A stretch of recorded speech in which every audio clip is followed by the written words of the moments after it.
तो मैंने पिछले एक दो वीडियो में एक्चुअली हर रोज़ वीडियो बना सके, जिंदगी के अंतिम शास्त्र में वीडियो बना सकते, लेकिन समय के अभाव से। तो आध्यात्मिक जगत से जीव के जब पतन होते तब जीव किस किस जूनी में जाते, इसका पर्याय क्रम क्या है, क्रमानुसार क्या है, और किस प्रवृत्ति से जीव एक एक देह को प्राप्त होते हैं। तो जीव किस शरीर में जाता है, सिर्फ एक ही आधार है, वासना प्लस कर्म। वासना actually desire drives the body. जैसे कि पेट्रोल होते हैं, तो पेट्रोल एक्चुअली शरीर को, गाड़ी को चलाते हैं। ठीक इसी तरह डिजायर, जैसे जैसे वासना हमारे भीतर उत्पत्ति होती है, ऐसे ऐसे शरीर को हम प्राप्त करते हैं। तो वासना डिजायर ड्राइव्स द बॉडी, जिस प्रकार की इच्छा उसी प्रकार का शरीर। तो कैसे इच्छा और कैसे शरीर प्राप्त होते हैं? पहला, भूख की वासना, ये पशुजन्य प्राप्त होते हैं। भूख की वासना से पशुजन्य प्राप्त होते हैं। अब प्रश्न उठ सकते हैं कि भूख की वासना, तो संसार का सृष्टि कैसे होंगे? हाँ, एक संतुलित भोग वासना के द्वारा जो सृष्टि का निर्माण होते, एक आदर्श जीवन के लिए, वो ठीक है। कामस में भरत वर्ष वो लिखा है शास्त्रों में। लेकिन भूख की वासना ही जीवन का उद्देश्य है, वो पशुजन को प्राप्त कर रहे थे, इसीलिए भूख की वासना ये पशुजनी है। फिर उग्रता, जिनके भीतर उग्रता, I mean cruelty and ruthlessness है, वो एक्चुअली उग्रता, वो हिंसक जूनी में जाते हैं। अब जैसे कि आप पर्यवेक्षण करना, सांप होते, सरपेंट, आप सांप को तुरा सा आप पैर लागे कुछ न के काट देते, क्योंकि सांप बहुत ही हिंस्र प्राणी है। उग्रता, जो व्यक्ति हिंस्र होते वो एक्चुअली नेक्स्ट लाइफ में जाके वो हिंसक जो प्राप्त होते, स्वर्ग ऐसा। फिर तामसिकता, ये जो तामसिक होते, जैसे स्थावर, वनस्पति और कीड़े, ये जो स्थावर दिखते, ये स्थावर, वनस्पति और जो कीड़े होते, वो एक्चुअली तामसिकता शरीर को प्राप्त करते हैं। इसको बोलते तामसिकता, स्थावर, वनस्पति और कीड़े। फिर संयमता मतलब जिनके अंदर बैलेंस है, सृष्टि की रचना है, तो इनके अंदर बैलेंस है, तो इस संयमता के कारण इनको देवोजनी प्राप्त होते हैं। और कर्तव्यबोध प्लस विवेक इक्वल टू मानव। कर्तव्यबोध और जो विवेक, वो एक्चुअली कर्तव्यबोध और विवेक से ही मानव जीवन को प्राप्त होते हैं। और वासना ही शरीर को खींचते हैं, जैसे पेट्रोल गाड़ी को खींचते, ऐसे ही वासना शरीर को खींचते। आप देखना, आप किसी विषय के ऊपर चिंतन करें तो केवल चिंतन से ही ये संपूर्ण सृष्टि बन जाते हैं। कैसे? चिंतन से हमारे शरीर के सारे नर्व सिस्टम वीक हो जाते हैं। आप किसी विषय पर आप चिंतन करते हैं, लिखता है, कहीं पर लिखा है कि एक शिक्षक 1 घंटा पढ़ा है और एक व्यक्ति 6 घंटा शारीरिक काम करे, वो समान है। क्योंकि मेंटल जो एनर्जी है सबसे सूक्ष्म। आप देख किसी विषय के ऊपर आप यूर डिजेक्टेड, मोरस, आप तो उधर हर्षान्वित है, आपको कोई कुछ बोल दिया कुछ है, तो आपका मन अगर खराब हो गया तो देखना पूरा शरीर खराब रहते। तो मानसिक जो स्ट्रांगनेस है, तो इसीलिए desire drives the body. Number 2, the action decides the exact form. Action decides करते एग्जैक्ट फॉर्म। तो कर्म ये निर्धारित करता है आप किस ग्रह पर जन्मोगे, किस ग्रह पर जन्मोगे, किस देश, किस कुल, किस समय, किस गर्भ में, किस माता पिता के पास, और जीवन की परिस्थितियां कैसे होगी, सुख दुख, सुख कितना मिलेगा। वासना शरीर का टाइप तय करती है, तो कर्म शरीर का लोकेशन प्लस डिटेल्स तय करता है। तो यात्रा की वास्तविक शुरुआत जब वासनाएं सक्रिय होती है, कारण समुद्र में जीव का एक अवस्था होती है जिसे कहते हैं कर्म आवासित बीज, डॉर्मेंट कार्मिक सीड। तो जैसे ही महाविष्णु जीवों पर दृष्टि डालते हैं, ये बीज सक्रिय होते हैं और प्रकृति उसे एक सूक्ष्म शरीर देकर सृष्टि में भेजती है। और जीव की वास्तविक यात्रा जलीय जूनी से शुरू होती है। क्यों? कि जलीय जूनी से, क्योंकि सृष्टि के शुरुआत जल से उत्पन्न थे। अपवैदम सर्वम, जल ही सबका मूल है। तो प्रथम शरीर जलीय प्राणी, फर्स्ट बर्थ, इसको बोलते वाटर बॉडी। तो शास्त्र के अनुसार सबसे पहला जीव जलीय शरीर पाता है, और इसके बाद फिर क्रमशः जल के बाद फिर क्रमशः एक्चुअली ये वनस्पति शरीर को प्राप्त होते हैं। और इसके बाद एक क्रमान्वय होता है, gradually the creation is being evolved gradually, like there is a professor over there at Harvard University. His name is called Mr. E. Wilson, and he did research on ecology as a preeminent ecologist for many, many decades. Do you know what did he research in regard to? We human beings, he says, imagine if all human beings are wiped from this planet of Earth, even if there is not even a single human being on this planet of Earth, what would happen to this Earth planet? He says the Earth planet will benefit immensely, and the global warming will be repaired back, and the degenerated rainforest will be regenerated, and the extinct species will be revived back, because physically we human beings are the most unwanted species for this planet of Earth. We are not at all required for this Earth planet, because human species are the only species that are destroying their own species. तो यहाँ लिखा है, फिर क्रमशः जो मैंने बताया mister A Wilson कि इन्होंने बताया कि कल्पना कीजिए, हार्वर्ड यूनिवर्सिटी के प्रोफेसर, कल्पना कीजिए अगर एक भी इंसान इस पृथ्वी पे ना रहते, पृथ्वी की स्थिति क्या होंगे? तो पृथ्वी एक शांति में स्थिति में रहेंगे, क्योंकि इंसान ही सारे सृष्टि कर नष्ट कर रहे हैं, इंसान के द्वारा ही सारे सृष्टि नष्ट है, क्योंकि प्रकृति को नष्ट करने का एक ही कारण है इंसान। और सृष्टि के जितने सारे प्राणी है वो केवल इवॉल्व होता है, human consciousness is only being devolve, क्योंकि जो मनुष्य का चेतना ही केवल गिरते, बाकी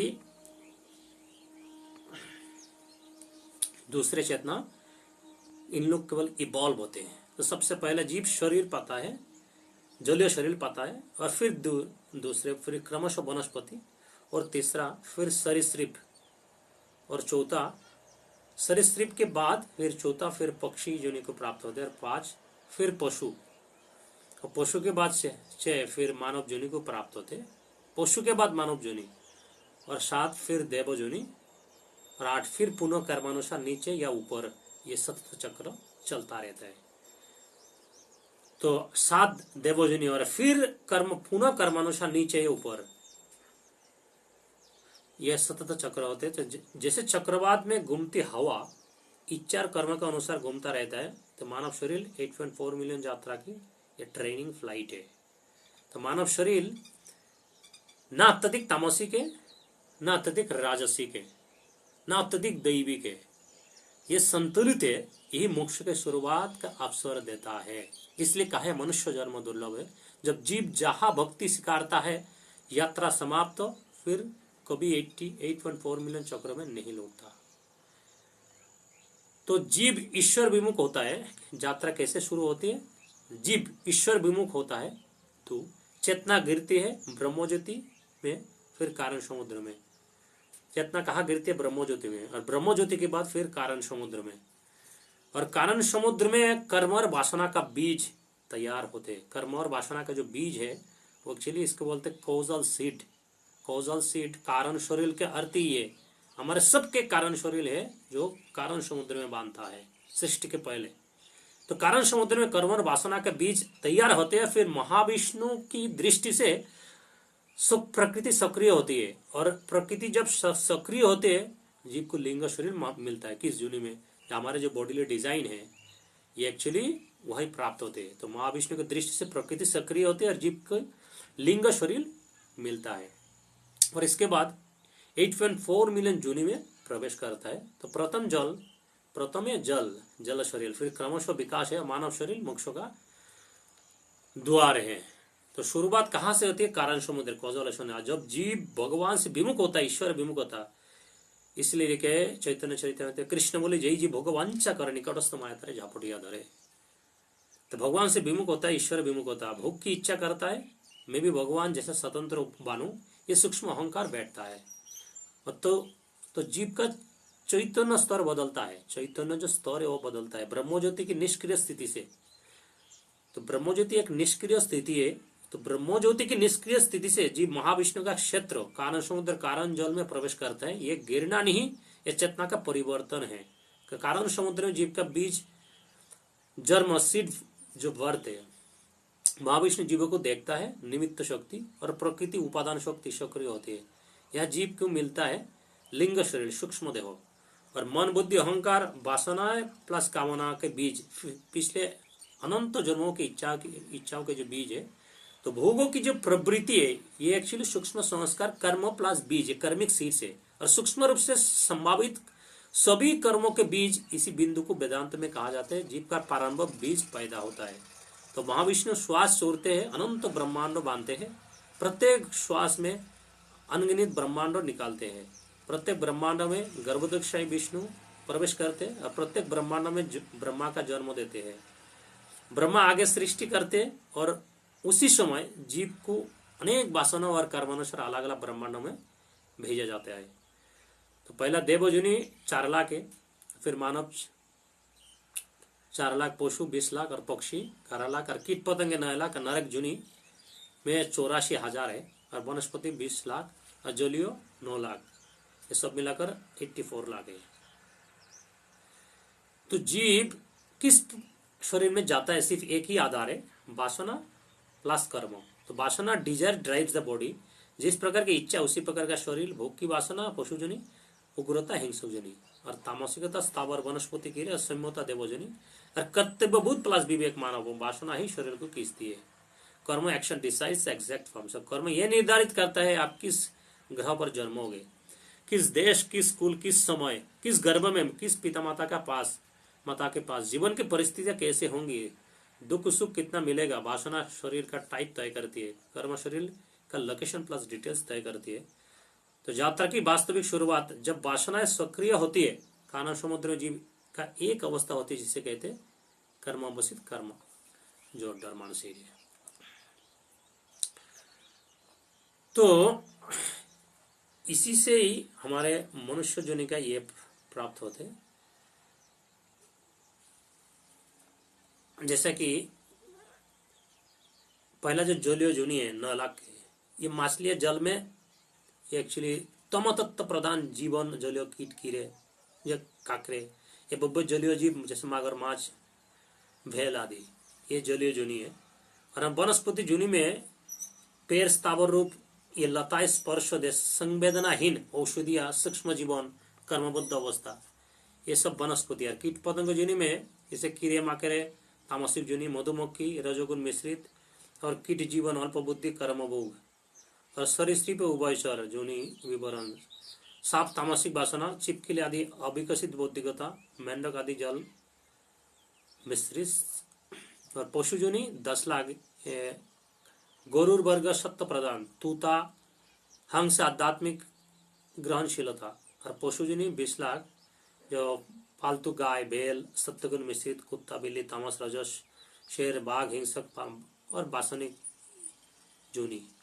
मनुष्य जोनि 4 लाख, ये सामान्य मानव, रजोगुण प्रमुख, ऋषि प्रवृत्ति सत्वगुण प्रधान, देव प्रवृत्ति तामसिकता, मानस तामसिक मानसिकता, देव जोनि 4 लाख जोनि। देवगुण उच्च भोग, सिद्ध जोग शक्ति, गंधर्व अप्सरा, इंद्रिय सुख प्रदान है।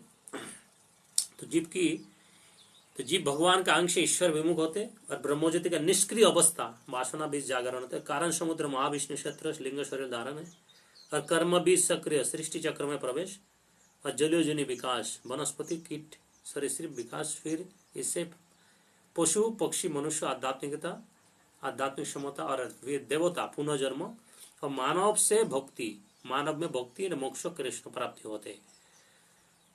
तो इसीलिए हमारे ये जो एक एक वासना के कारण ही हमारे एक एक शरीर को हम प्राप्त होते हैं। और सृष्टि रचना हेतु जैसे महाविष्णु का निमित्त शक्ति है और उपादान शक्ति है। तो उपादान शक्ति के द्वारा महाविष्णु द्वारा भौतिक जगत की रचना के गहराई से वेदांत समाप्त तत्व मीमांसा आधारित विस्तृत विश्लेषण करते हैं। जैसा कि एक निमित्त कारण, इसको बोलते हैं एफिशिएंट कॉज, निमित्त शक्ति, और एक उपादान कारण, एक मेटेरियल कॉज। तो सृष्टि का निर्माण तभी संभव है जब कर्मकर्ता भी हो और सामग्री भी हो। तो वेदांत का अद्भुत विचार यह है कि ईश्वर दोनों है, कर्ता भी है, कारण भी है। यह महाविष्णु का अर्थ है भौतिक जगत की जो सामूहिक सृष्टि का प्रथम पुरुष, जिसे श्रीमद् भागवत में उपनिषद गर्भोदक्ष विष्णु कहा गया है। तो निमित्त शक्ति है, क्या है? सृष्टि का कर्ता तत्व। निमित्त शक्ति किसको बोलते हैं? सृष्टि का कर्ता तत्व। और निमित्त कारण ये बुद्धि, इच्छा, संकल्प जो सृष्टि को प्रारंभ कराती है। उदाहरण जैसे एक कुम्हार मिट्टी से घड़ा बनाता है, घड़ा बनने के कारण दो ही, मिट्टी उपादान, कुम्हार की इच्छा, बुद्धि, हस्तकौशल निमित्त हो। इसी प्रकार महाविष्णु के निमित्त शक्ति ईश्वर का संकल्प बहुश्याम में अनेक हो जाओ छांदोग्योपनिषद। तो महाविष्णु की निमित्त शक्ति में 3 शक्ति शामिल है। इच्छा, सृष्टि प्रारंभ करने का संकल्प, और ज्ञान किस प्रकार रचना करनी है इसका पूर्ण विज्ञान है। क्रिया, शक्ति को सक्रिय करके सृष्टि प्रक्रिया को चलाना, निमित्त शक्ति का कार्य न। वेदांत में यह शक्ति मूल प्रकृति महत्व है, और शास्त्र कहते हैं प्रकृति ही भौतिक जगत की वास्तविक सामग्री है। तो ये प्रकृति ईश्वर से भिन्न नहीं है, क्योंकि उसकी जो शक्ति है ये महाविष्णु प्रकृति में प्रवेश करके उसे जीवित बनाता है। वो ये उपादान शक्ति महाविष्णु द्वारा संचालित प्रकृति, और महाविष्णु को स्वयं जो निद्रा में प्रकृति अनेक दृष्टि संपर्क से सक्रिय होती है। प्रकृति के 3 गुण सत्व और जो तमस संतुलन भंग करते, वही गुण तत्व मन, बुद्धि, अहंकार, भौतिक शरीर, लोकों, ग्रहों का निर्माण करते हैं। अर्थात महाविष्णु सामग्री को उत्पन्न नहीं करते, ये प्रकृति को शक्ति देते हैं ताकि यह सृष्टि का पदार्थ रूप ले सके। तो महाविष्णु निमित्त और उपादान दोनों का शोधन। तो वेदांत का अद्वितीय जो सिद्धांत तो ये है कि सृष्टि केवल पदार्थ से नहीं बनते और केवल संकल्प से भी नहीं बनते, दोनों मिलकर ही सृष्टि संभव है। तो महाविष्णु का निमित्त रूप संकल्प द्वारा कल्प चक्र प्रारंभ करना और प्रकृति की गति देना, जीवों को शरीर देना, तो ब्रह्मांड में काल प्रणाली स्थापित करना, और महाविष्णु का उपादान रूप प्रकृति उन पर निर्भर करती है। प्रकृति की शक्ति रूप और सक्रियता महाविष्णु से आती है। जीव, प्रकृति और काल सभी उनके शरीर में स्थित है। तो द्वैत दृष्टि से महाविष्णु निमित्त कारण है, प्रकृति निर्माण की उपादान सामग्री है। तो दोनों का मेल ईश्वर की इच्छा और प्रकृति का पदार्थ और सृष्टि का रखता है। ये एक्चुअली द्वैत दृष्टि से, और विशिष्ट द्वैत दृष्टि से प्रकृति और जीव दोनों ये ब्रह्मों के शरीर है, और ईश्वर जो है दोनों का अंतर्जामी है। इसलिए निमित्त भी है, निमित्त भी वही है, उपादान भी वही। इसको बोलते परास्त्री न्याय। अद्वैत दृष्टि ईश्वर, जीव और प्रकृति से भी ब्रह्मों की विभिन्न अवस्थाएं है। तो माइक दृष्टि से में अलग दिखते हैं, परंतु मूल में एक तत्व है।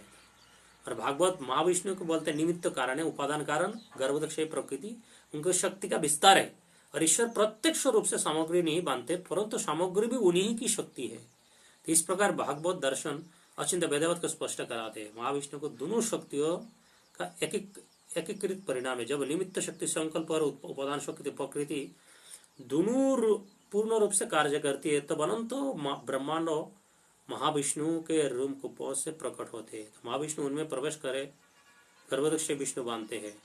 फिर प्रत्येक हृदय में क्षीरोदक्षय विष्णु बांधकर जीवों का कर्म संरक्षण करते हैं। तो इस प्रकार संपूर्ण भौतिक जगत, जीव, प्रकृति, काल तत्व, काल, महत, ब्रह्मांड सब महाविष्णु का निमित्त एवं उपादान शक्तियां का परिणाम है। तो महाविष्णु ना तो मात्र करता है, ना ही मात्र पदार्थ, ये दोनों है। ये संकल्प शक्ति भी है निमित्त, और प्रकृति सामग्री के आधार शक्ति भी उपादान। इसलिए इन्हें सृष्टि का अधिष्ठाता कहा गया है, जहां उनकी इच्छा और उनकी शक्ति मिलकर अकल्पनीय ब्रह्मांड और सृष्टि को संभव बनाती है। तो दार्शनिक दृष्टि से ये हम समझते हैं कि एक्चुअली इसके बाद ही हमारे स्थूल शरीर, सूक्ष्म शरीर और सारे लिंग शरीर सब कुछ प्राप्त होती है। तो आज यहाँ पर ही समाप्त देते। हरे कृष्ण कृष्ण कृष्ण हरे हरे, हरे राम राम राम हरे हरे।